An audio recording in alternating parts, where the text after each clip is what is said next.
majelis ilmu Al-Quran mengajarkan kepada kita sunnahnya Nabi, akhlaknya Nabi.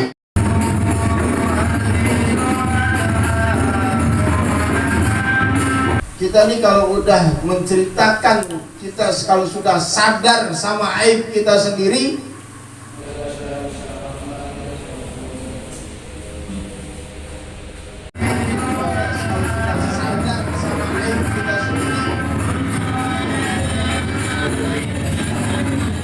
persilahkan.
Assalamualaikum warahmatullahi wabarakatuh.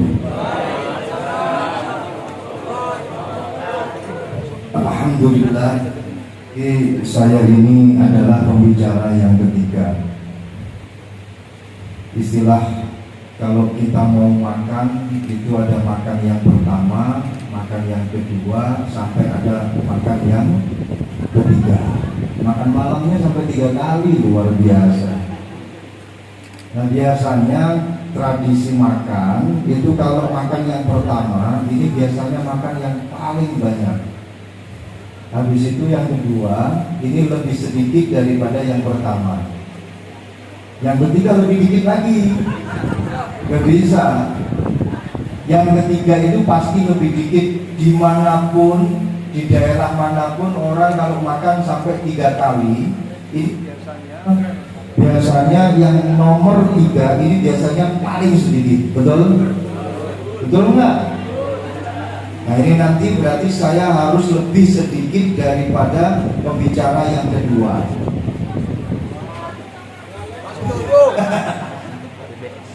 Kalau di tempat saya di Kediri makan ketiga, orang kalau makan ketiga itu pasti lebih sedikit. Nggak tahu kalau di Sunter biasanya lebih dikit atau lebih banyak. Allah, terus ini macam apa ini? Alhamdulillah, hamdan siwafi ni'amahu wa yukafi'u mazidah. Allahumma sholli wa sallim ala sayyidina Muhammad ibni Abdillah wa ala alihi wa sahbihi wa mawalah, amma ba'dah. Para habaib, para kiai, para alim ulama, Kiai Husnul Aqib, ada Kiai Mudakir, ada Kiai Agus, ada Kiai Hidayat, ada Abah Warna, nggak tahu karena apa beliau ini. Ada Al-Habib Maulana Ibrahim Al-Jailani, kiai-kiai yang lainnya yang namanya tidak bisa saya sebutkan namanya satu persatu. Saya di sini akan gaya santai, setel slow, kendu. Tadi kalian semuanya telah mendapatkan apa itu namanya pencerahan yang luar biasa dari Kiai Husnul Aqib, dari Al-Habib Maulana Ibrahim Al-Jailani dengan lantang semangat 45. Nah, saya saat ini akan setel kendu, gak akan lantang-lantang karena sudah yang ketiga, jadi pasti semuanya sudah loyo. Belum. Beneran. Jadi dalam acara Maulid ini menurut sejarah Maulid yang pertama kali mengadakannya dalam satu riwayat dikatakan namanya adalah Khaizuran. Yang pertama kali mengadakan Maulid dalam satu riwayat namanya adalah siapa? Khaizuran. Atau juga punya nama Jurashiyah, istri daripada Al-Khalifah As-Salisah, yaitu Mansur Al-Hadi. Namanya siapa? Khaizuran. Yang pertama kali mengadakan Maulid dalam satu riwayat adalah Khaizuran atau Jurashiyah, istri daripada Al-Mansur Al-Mahdi. Dan ini adalah seorang perempuan. Seorang perempuan. Jadi yang mengadakan Maulid pertama kali itu adalah seorang perempuan. Beliau ketika datang bulan Rabiul Awal, beliau datang ke Madinah, datang ke Makkah. Datang ke Madinah, semua masyarakat Madinah disuruh untuk kumpul di dalam Masjid Nabawi. Disuruh untuk membaca pujian-pujian terhadap Rasulullah SAW. Kemudian setelah dari Madinah beliau ke Makkah, menyuruh orang-orang Makkah untuk mengadakan Maulid di rumahnya masing-masing. Beliau seorang perempuan, istri khalifah yang sangat-sangat perhatian dengan yang namanya pujian kepada Rasulullah, sangat perhatian dengan yang namanya pendidikan. Sehingga dua putra beliau menjadi pengganti khalifah. Artinya meneruskan orang tuanya, meneruskan Mansur Al-Hadi. Putra pertamanya jadi khalifah yang bernama Musa Al-Hadi. Putra yang kedua jadi khalifah. Siapa yang tidak kenal dengan putra yang kedua ini? Harun Ar-Rasyid, khalifah dari Bani Abbasiyah. Perempuan Pak yang pertama kali mengadakan acara Maulid dalam satu riwayat kisah Maulid. Bukan bapak-bapak, bukan cowok, tapi perempuan. Tepuk tangan untuk perempuan. Inilah hebatnya perempuan dalam masalah kasih sayang dan kedalaman cinta. Perempuan ini memang luar biasa, beda sama laki-laki. Ketika seorang perempuan ini sudah mengatakan cinta, maka selamanya cinta itu tidak akan bisa hilang di dalam atau dari hatinya seorang perempuan. Akan melekat sampai di akhir hayat. Betul? Saya ingin membuktikan dan mari kita buktikan bersama-sama. Pak, panjenengan masih ingat nggak siapakah cinta pertama kali panjenengan? Ayo, masih ingat nggak? Jujur. Pertanyaan yang kedua, bapak-bapak masih ingat nggak pipi siapa yang pertama kali engkau cium? Ayo, masih ingat?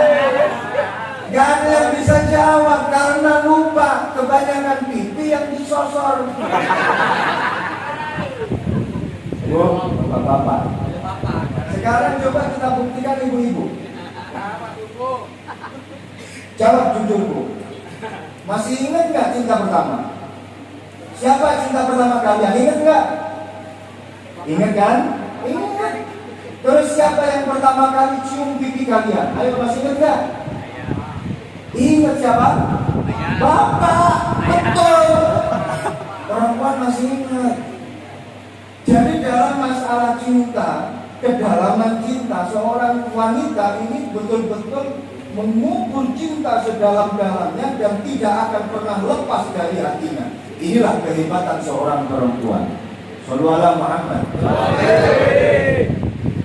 Makanya ada satu riwayat begini. Saya mau cerita aja lah di sini, nggak usah penceramah atau mau'izatul hasanah. Jadi ketika Rasulullah Shallallahu Alaihi Wasallam membuka pintu surga, Rasulullah melihat yang paling banyak menghuni surga itu adalah al-fuqara wal masakin, orang-orang fakir dan orang-orang miskin. Ketika Rasulullah membuka pintu neraka, yang paling banyak ditemukan itu adalah perempuan. Tapi ada satu riwayat mengatakan begini, Bu. Kalau nanti di surga perbandingan laki-laki dan perempuan itu lebih banyak perempuan. Jadi endingnya kelak nanti yang paling banyak di surga itu adalah perempuan. Secara logika, bagaimana tidak seorang laki-laki yang masuk surga itu minimal pendampingnya adalah 2 bidadari. Minimal. Walaupun kau sekarang jomblo, tapi kalau kau mati sebelum menikah, solusinya adalah menikah di akhirat. Bidadari langsung dapat 2. Tapi nunggu mati dulu. Ini satu riwayat mengatakan seorang laki-laki kelak nanti di surga dapat 2 bidadari. Ada bahkan yang mengatakan satu laki-laki dapat 10 bidadari, dan satu bidadari ranjangnya ini sebesar dunia. Jadi sehingga nggak takut jatuh dari ranjang. Ini. Nah kalau perempuan memang nggak ada dapat bidadara itu nggak. Kalian buka di dalam Quran, dalam hadis itu nggak ada yang namanya bidadari. Karena kelak nanti perempuan di surga itu tidak akan mendapatkan bidadara, tapi mendapatkan sesuatu yang paling dia sukai ketika dia hidup di dunia, yaitu perhiasan, emas, berlian. Kalau laki-laki perkara yang paling disuka di dunia itu adalah perempuan. Betul? Betul? Makanya kalau nanti di akhirat kita semuanya akan mendapatkan segala sesuatu yang kita cintai ketika kita hidup di dunia. Laki-laki ini suka perempuan, kelak nanti di akhirat akan diberi perempuan yang paling cantik. Perempuan sebenarnya itu nggak suka laki-laki.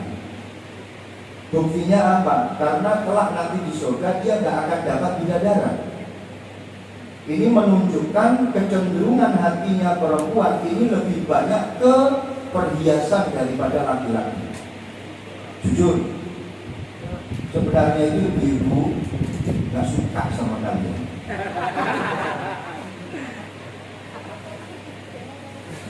Kalau panjenengan semuanya nggak percaya omongan saya, sekarang mohon dijawab dengan jujur. Saya doakan yang jawabnya nggak jujur,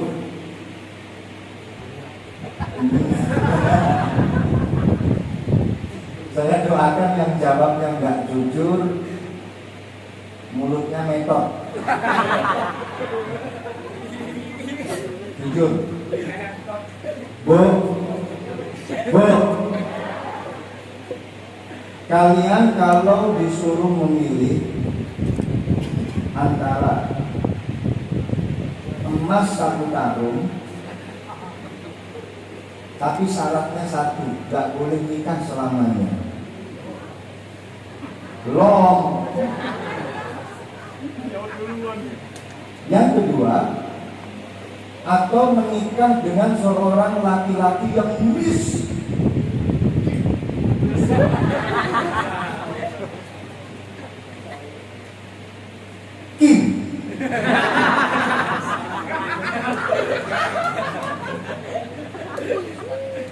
Miskinnya luar biasa, gak punya apa-apa, seumur hidup dia gak punya apa-apa. Badannya gede keker tapi agak nyerang dikit. Ayo. Pilih mana? Jujur. Jujur. Yang nomor 1 atau yang nomor 2? Nomor 1. Tuh, perempuan. Makanya kelak nanti di surga dia akan mendapatkan perhiasan karena memang cinta sama perhiasan. Makanya saya umumkan kepada bapak-bapak, kalau ibu-ibu istri kalian minta diberikan emas permata berlian, kalian wajib memberikan.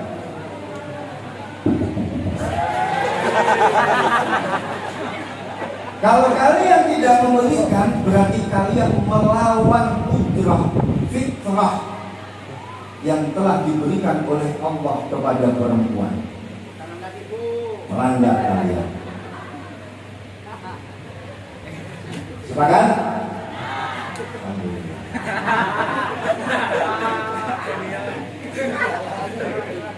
Kalau bapak-bapak ini gak suka sama perhiasan, dikasih titipan 2 perkara. 1, dititipin perempuan. 2, dititipin harta melimpah. Pasti yang diembat duluan.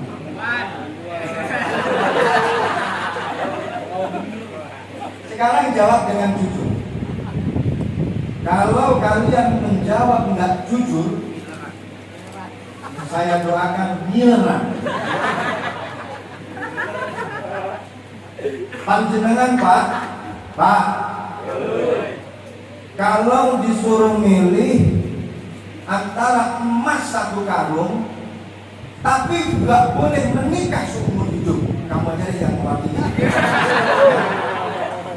Disuruh memilih emas 1 karung, tapi nggak boleh nikah selamanya, atau milih perempuan miskin, perempuannya miskin tapi tasurun nadirin. Kamu mau pilih mana? Pilih mana? Perempuan. Laki-laki. Makanya kalau nanti di surganya Allah, laki-laki dapat bidadari. Gitu. Saudara Muhammad. Masya Allah. Kita kembali ke permasalahan. Makanya Bu, saya pesan, kalau bapak-bapaknya suami kalian minta dicariin temen lagi, tolong dicariin.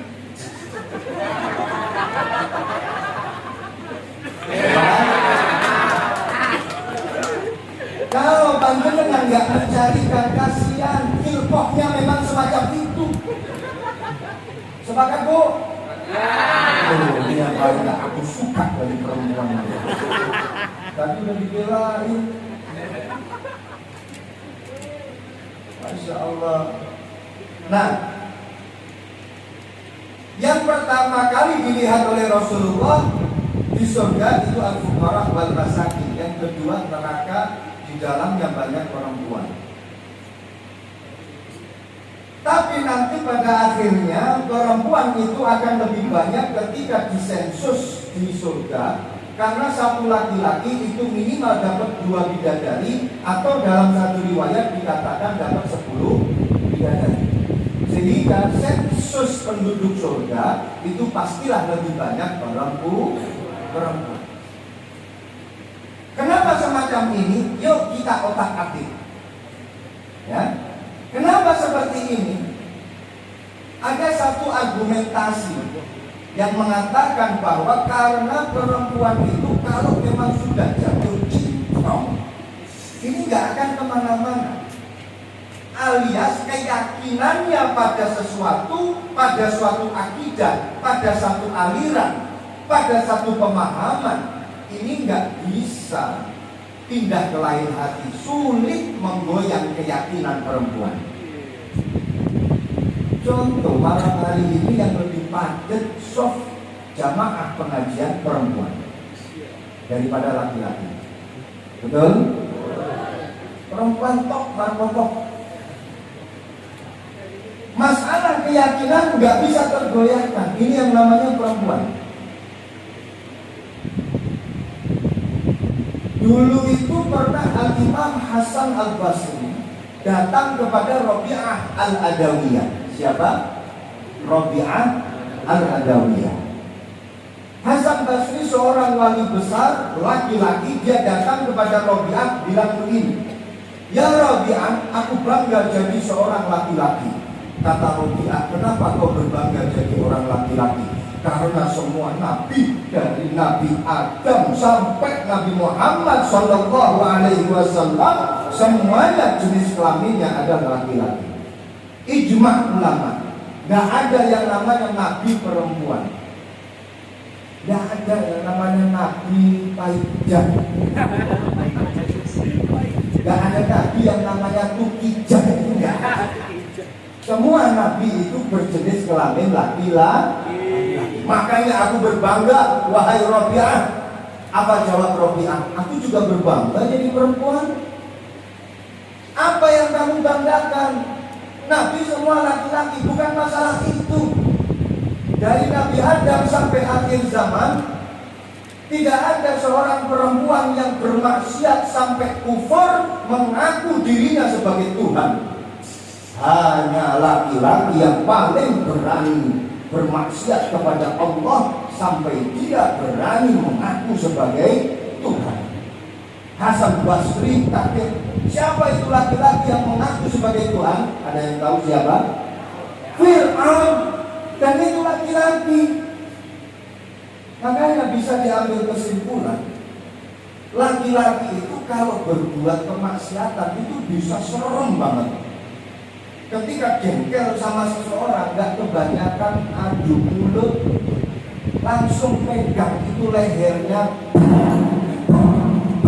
injek kepalanya, mati mampus loh. Laki-laki, betul?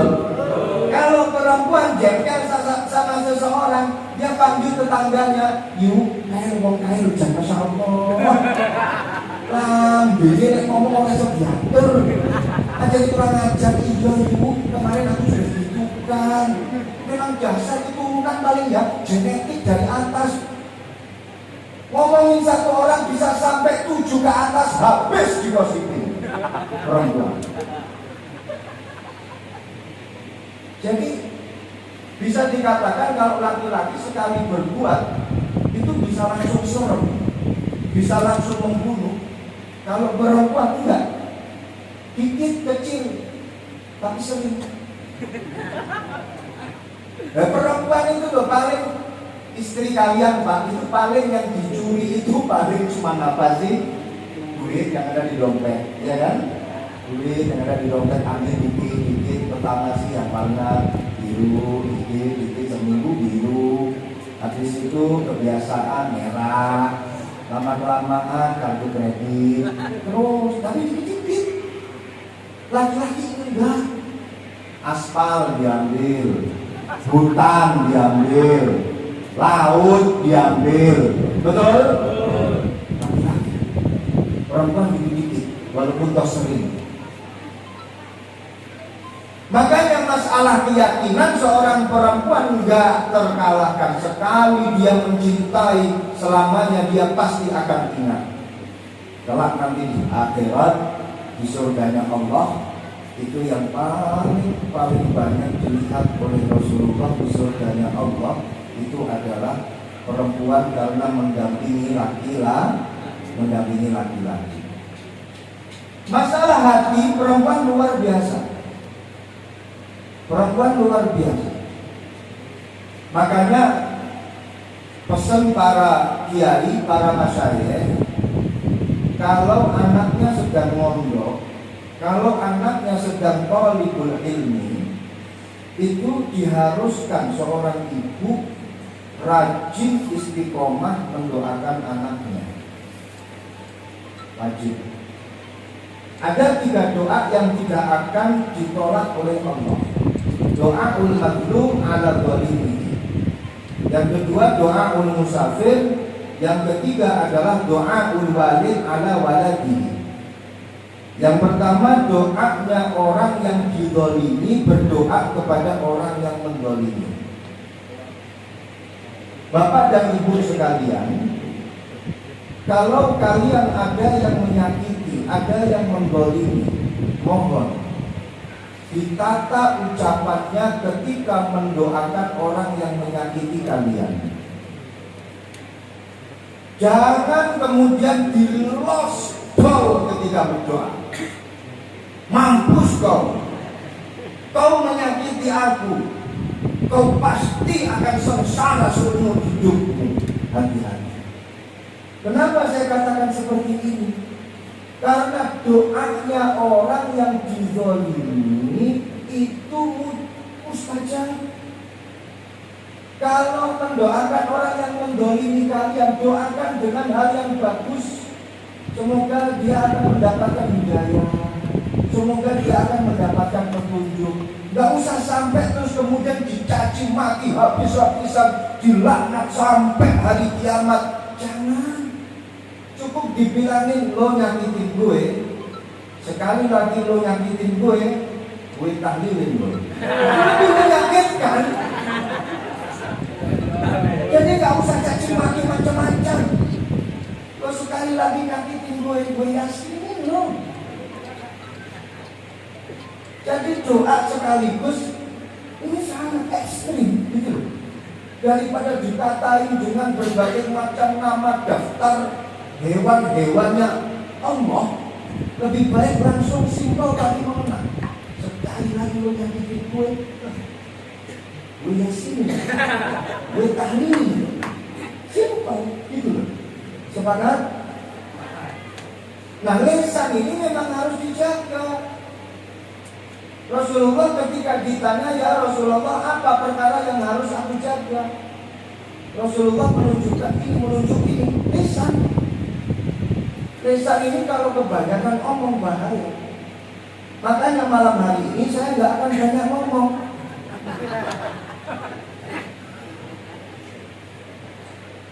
Saya khawatir ada satu makalah yang disampaikan oleh Umar Ibn Khattab. Ada juga yang mengatakan ini adalah makalahnya Hasan Basri. Man kasura kalamuhu kasura sakotuhu, wa man kasura sakotuhu kasurat dunubuhu, wa man kasurat dunubuhu fannaru aula bihi. Tahu artinya, Bu? Hah? Kok gini tadi? Hah? Ngantuk? Enggak. Barang siapa yang banyak omongnya, maka dia pasti akan sering terpleset. Dan barang siapa yang sering terpleset, dia pasti banyak dosanya. Dan barang siapa yang banyak dosanya, maka dia pantas untuk masuk neraka. Al-Habib Salim Asy-Syatili pernah mengatakan, man kasura kalamuhu kasura ahluhu wa syarabuhu. Barang siapa yang banyak omongnya, pasti akan banyak minum dan makannya, karena haus. Enggak ada malu. Wa man kasura akluhu wa syarabuhu kasura naumuhu. Barang siapa yang banyak makan sama minumnya, pasti banyak tidurnya. Karena apa? Kenyang. Wa man kasura naumuhu kasurat apa? Dunubuhu wa qallat ibadatuhu. Barang siapa yang banyak tidurnya, pasti sedikit amal ibadahnya, banyak dosanya.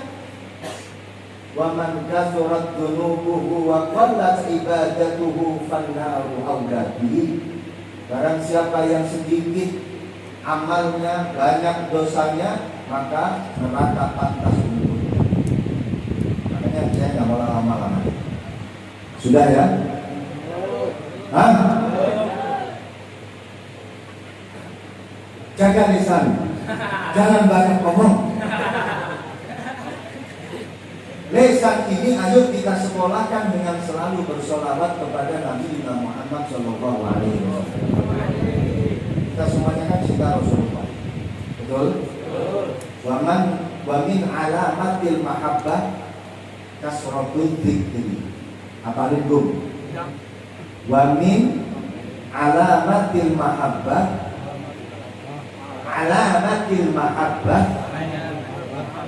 kasratul dzikri. Kasratul dzikri. Kasratul dzikri. Kasratul dzikri.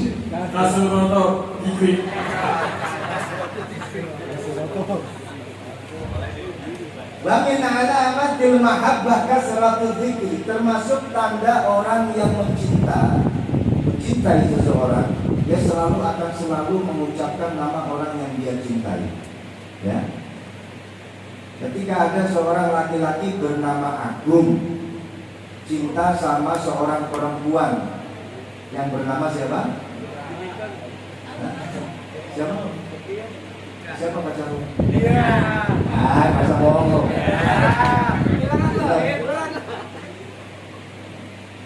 Ada seorang laki-laki namanya Agung cinta sama Rini. Ada yang namanya Rini? Mohon maaf kalau ada kesamaan aktor ataupun aktris. Semuanya ini nggak ada unsur kesengajaan. Agung ketika tresno cinta kepada perempuan yang bernama Rini, percayalah, sebelum Agung makan, sebelum dia baca bismillah, pasti yang akan disebut adalah Rini, abang mau makan, apakah kamu sudah makan? Kapan-kapan gantian kau yang aku makan. Ya kan yo? Habis makan sebelum baca hamdalah, yang disebut siapa? Rini. Mau ke kamar mandi, yang disebut Rini, abang mau mandi. Di tengah-tengah mandi ngebayangin siapa?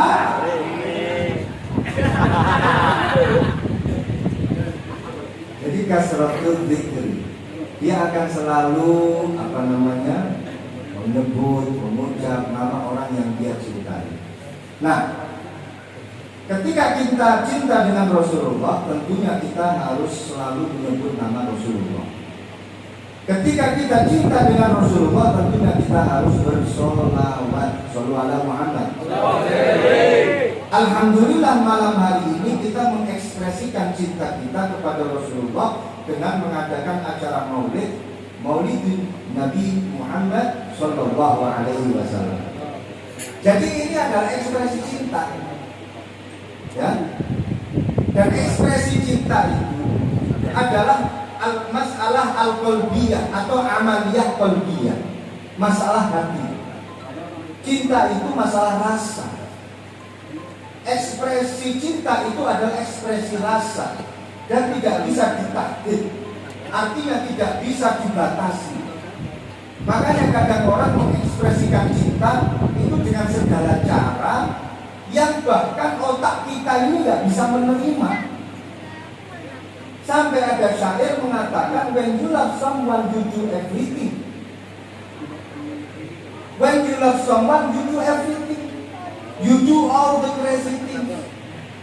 Ketika kalian cinta seseorang, you do mongko bakal melakukan iso-iso. Everything yang sekabehane perkara. You do mongko bakal melakukan iso-iso. All the crazy things ing sekabehane perkara kan bisa ndadekake dan apa making sirna truk.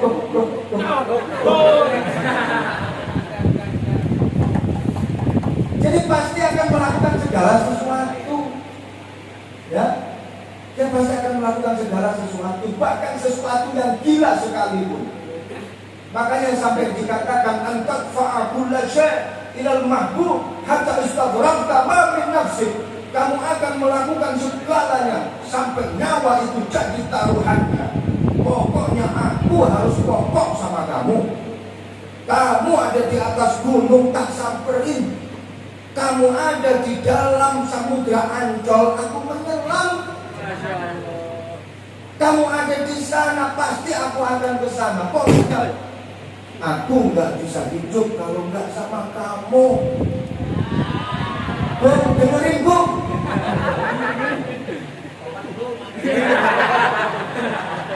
Pokoknya cinta mati. Kan laki-laki itu kalau ngomong itu ya sukanya begini, sukanya menggombal. Memang begini rata-rata buaya darat itu. Laki-laki gak usah percaya sama omongannya laki-laki. Semua laki-laki buaya darat kecuali yang pegang mic malam hari.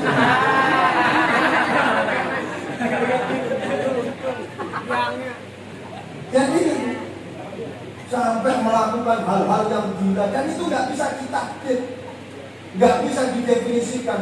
Sampai perkataannya juga ngalor ngidul. Oh Tuhan, ku cinta dia,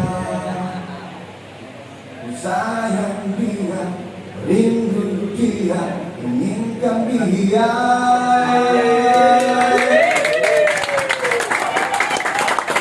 Itu adalah rasa cinta di hati. Hanya padanya untuk dia. Tangan di atas. Jadi makna syahidnya adalah pada kata-kata butuhkanlah rasa cinta di hatiku. Permasalahannya adalah ketika kau membutuhkan rasa cintamu kepada seorang wanita, maka apakah masih ada sisa cinta untuk Nabi Muhammad SAW? Akhirnya jadi masalah. Tapi itu adalah omongan orang yang sedang kandung Kristus. Gak bisa dinalar. Belum dengerin. Gak bisa dibatasin. Karena memang sedang gandrung, karena memang sedang cinta, artinya ngomongnya ngalor ngidul. Masya Allah. Nah, sekarang ini kita cinta kepada Rasulullah. Sekarang ini kita cinta kepada Rasulullah. Ketika Rasulullah Shallallahu Alaihi Wasallam mewajibkan kita sholat 5 waktu, lakukan sholat 5 waktu. Kalau kau betul-betul cinta kepada Rasulullah, jangan kau tawar-tawar lagi. Karena akhir-akhir ini ada orang yang menawar kalau sholat hanya 1 kali dalam 1 hari, sholat maghrib. Itu pun karena apa? Karena masjidnya ramai di waktu maghrib. Akhirnya dia nggak enak sama tetangga, daripada jadi fitnah. Akhirnya dia sholat hanya 1 kali dalam 1 hari. Ada yang seperti itu? Ada yang lebih parah, sholatnya 1 minggu 1 kali, sholat Jumat.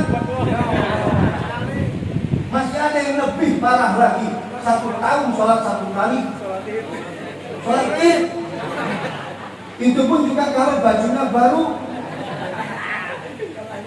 Ada yang lebih parah lagi, seumur hidup hanya sholat 1 kali, sholatin lagi.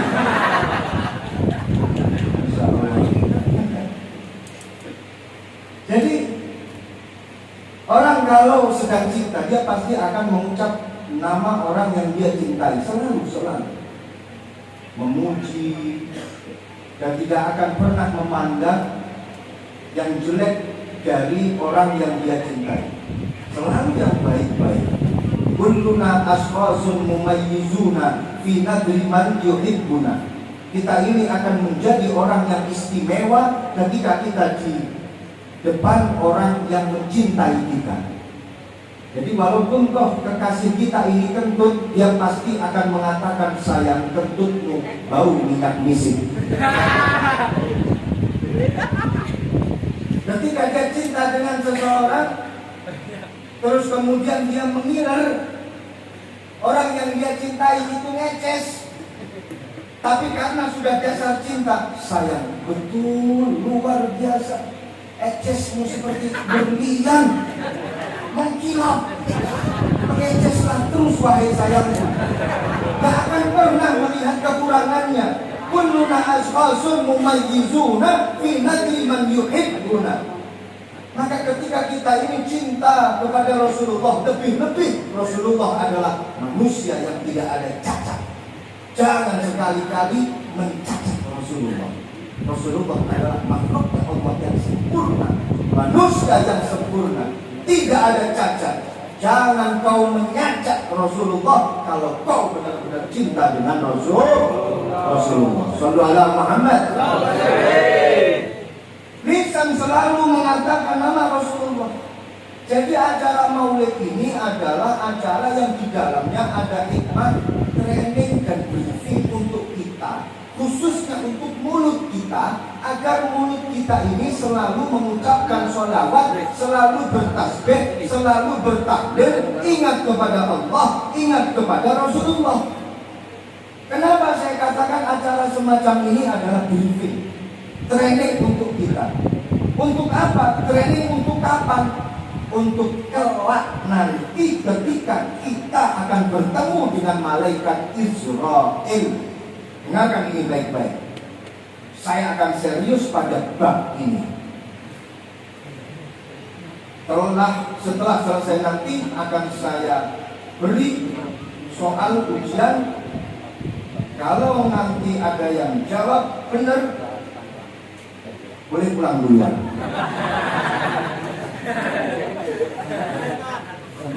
Kenapa ini saya katakan training, briefing untuk menghadapi sakaratul maut ketika berhadapan dengan malaikat Israel. Jadi gini saja. Orang itu ketika sakaratul maut, dia pasti akan kembali kepada kebiasaan hidupnya.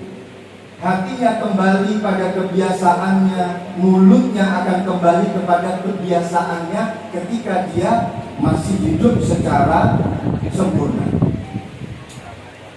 Matal mar'u ala ma'ash.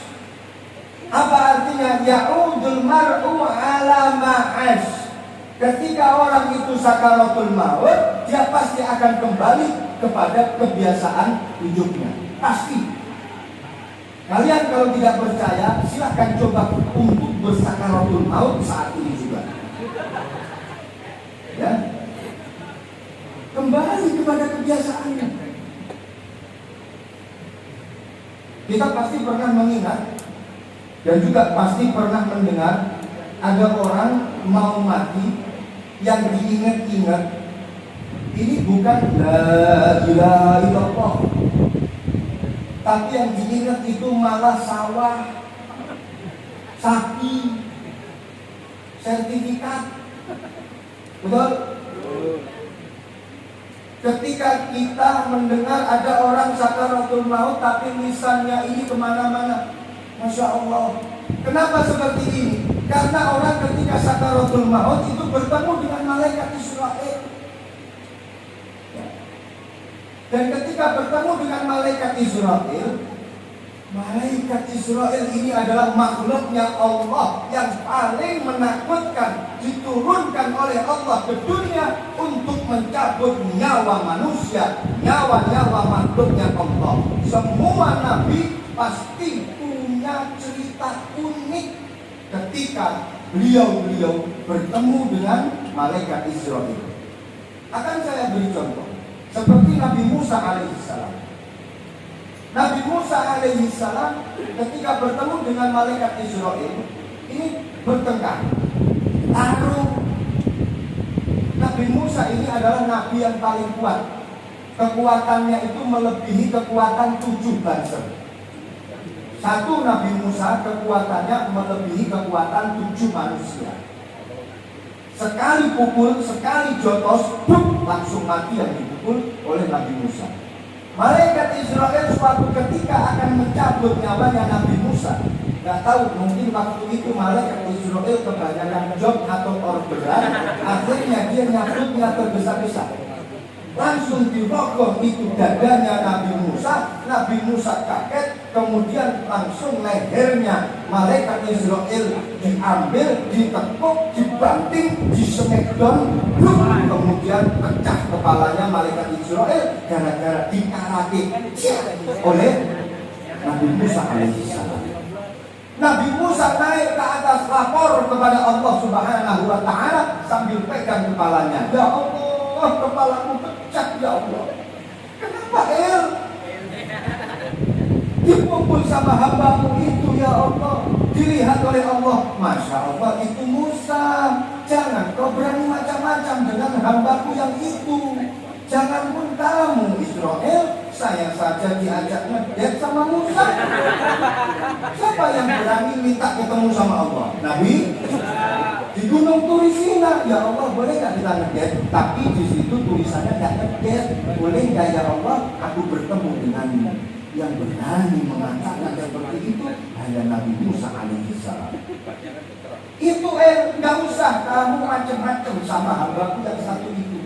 Yang baik, yang sopan. Malaikat Israel kemudian turun lagi dan permisi terlebih dahulu kepada Nabi Musa. Nabi Musa itu Assalamualaikum. Ngapain lo?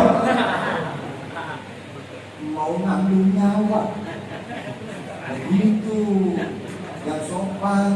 Nih, ambil. Itu Nabi Musa sama malaikat. Ketika sakaratul maut kita akan bertemu dengan malaikat Israel. Makhluknya Allah yang paling menakutkan.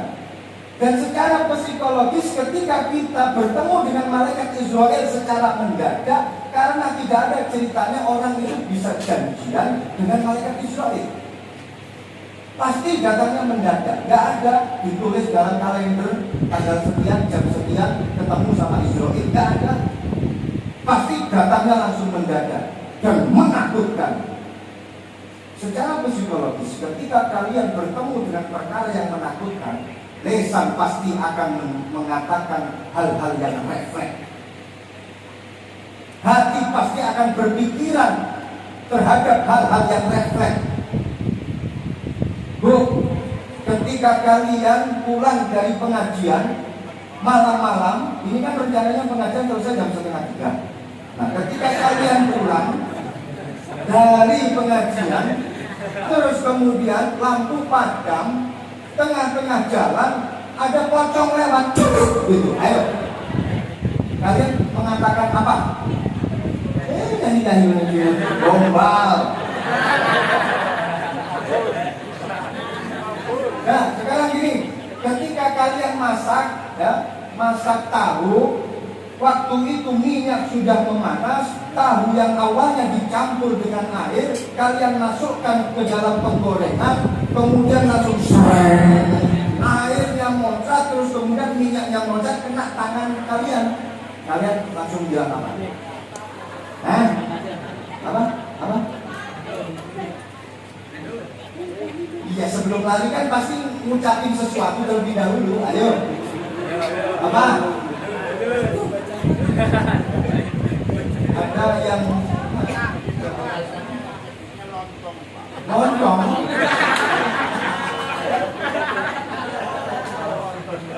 Nyebutnya lontong. Cowok, ketika kalian mau berangkat malam mingguan, pakaian sudah necis, semuanya sudah klimis, rambut sudah persis kayak manggis. Mau berangkat di tengah rumah, di depan rumah ada orang breng-brengan sepeda motor, kemudian dia nyiprat, ada genangan air, dia sikat, cret, kena celana kalian. Kalian mau bilang gimana coba? Jujur aja gitu. Paling itu nanti semua daftar hayawan disebut satu persatu. Mulai dari yang paling kecil, jangkrik,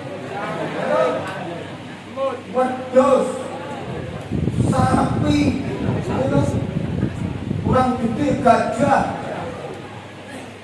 Ketika kalian bertemu dengan malaikat Israel datang secara tiba-tiba, dan ketika mulut kita ini sudah terbiasa menyebut sallu ala Muhammad, malaikat Israel datang, kalian langsung refleks mengatakan Allahumma sholli wa sallim ala.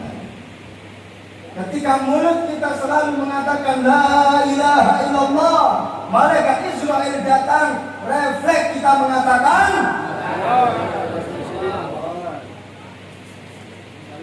ini hikmah. Jangan sampai ketika malaikat Israel datang kalian kaget,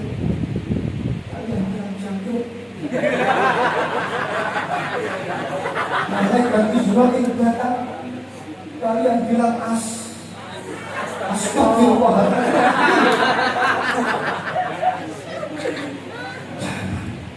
Malam hari ini adalah malam kita melatih lisan kita. Sering-seringlah bersolawat, sering-seringlah bertahlil, bertakbir, bertasbih. Persiapan untuk bertemu dengan malaikat Israil. Makanya kalau jengkel sama orang, mau mencaci maki seseorang, pakai kata-kata yang bijak dan baik. Jengkel sama orang, aku tahlilin kau. Jengkel seseorang, aku yasinin kau. Ya, jengkel sama orang, aku talkin kau nanti. Itu lebih menakutkan dan tidak melatih lisan kita untuk mengucapkan hal-hal yang jelek. Semoga barokah bulan Maulid ini, acara ini, lisan kita semuanya terjaga. Lisan kita semuanya dihiasi dengan zikir kepada Allah, dengan bersolawat kepada Nabi Muhammad Sallallahu Alaihi Wasallam. Lisan kita terjaga ketika bertemu dengan malaikat Israil. Kita mengucapkan La ilaha illallah Muhammadur Rasulullah, sehingga kita wafat mati di akhir hayat kita dalam keadaan husnul khatimah. Husnul khatimah. Husnul khatimah. Ya Allah biha, ya Allah biha, ya Allah bi husnul khatimah. Bismillahirrahmanirrahim. Alhamdulillahi rabbil alamin. Hamdan ni'amahu wa yudafi'u mazidah. Allahumma sholli wa sallim ala sayyidina wa maulana Muhammadin al-Fatih lima ughliqa wal khatim lima sabaqa nasiril haqqi bil haqqi wal hadi ila siratikal mustaqim wa ala alihi wa sahbihi haqqa qadrihi wa miqdarihi al-aliyyil azim. Allahumma iftah alaina hikmatan wansur alaina rahmataka ya dzal jalali wal ikram. Allahumma iftah alaina qulubana ya Allah futuhal arifin, waftah alaina abwaaba rahmatika, waftah alaina abwaaba hidayatika, waftah alaina abwaaba ilmika wa rizqika ya Allah, warzuqna ilman nafi'an, waj'alna wa ahlana wa dhurriyyatina wa auladana ya Rabb, ij'alna wa iyyahum min ahli ilmi wa min ahli khair wa min ahli tuqa wa min ahli Quran, ahli la ilaha illallah Muhammadun Rasulullah. Ij'alna ya Rabb wa iyyahum min al-ulama al-amilina bi ilmihim, min al-ulama ar-rashidin. Allahumma ya Allah, ij'al jam'ana hada jam'an mardiyah, jam'an mubarakah, jam'an marhumah, wa tafarruqana min ba'dihi tafarruqan ma'suman marhumah. Allahumma ya qadiyal hajat iqdi hawaijana, yassir lana ya Rabb jami'a umurina, la tuhassir ya Rabb, sahhil lana jami'a umurina ya Allah. Waqdi ma nawaina fi hadzal majlis, waqdi ma nawaina fi qulubina, yassir lana ya Allah, yassir lana ya Allah, lana fi ibadatina laka ya Rabb.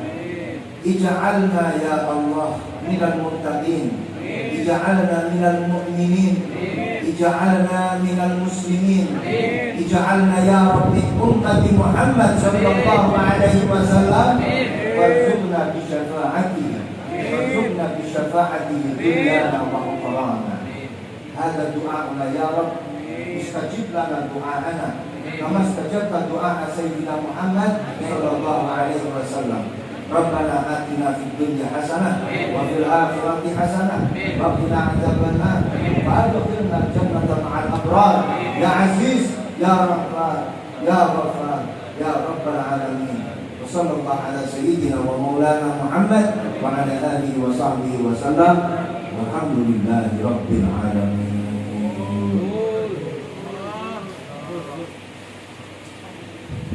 Sekian dari saya. Kalau ada kata-kata yang tidak menyenangkan, ya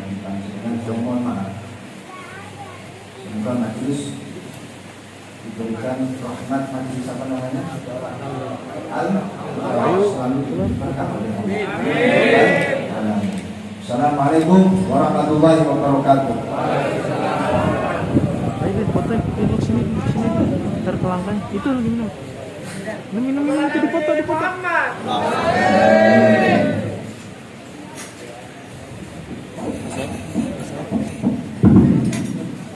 gelas itu gelasnya itu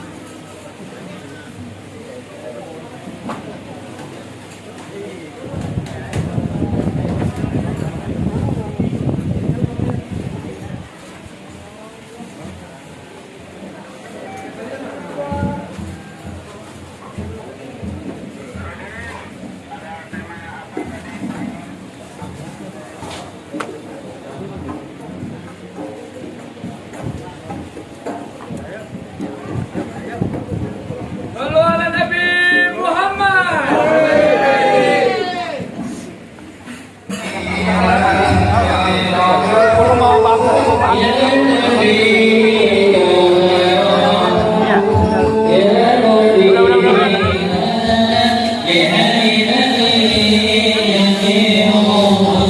Let's go.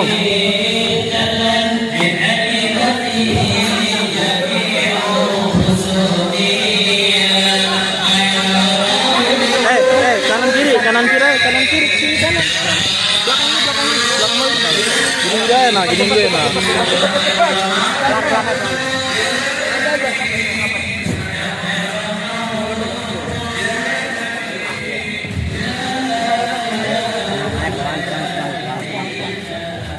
Misi ya, misi. Capek. pelan Justru capek ya. Dah. pelan kayaknya capek. Ayo misi sudah capek. Yo, tolong. Ya, udah.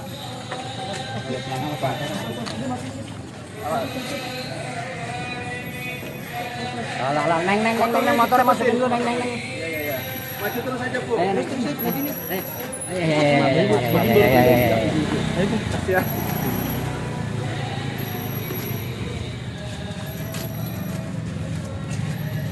Motornya tahan. Pinggirin tuh, minggir.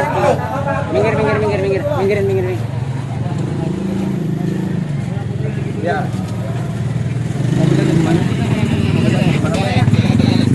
Mobilnya ada di mana? Motor sini aja. Mana? Itu Mas Set. Di deketan lagi motor mobilnya. Set.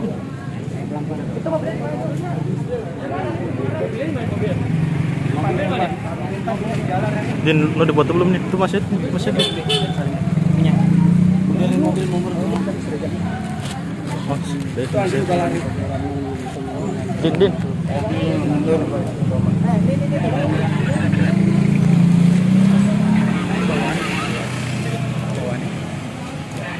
Terus Din.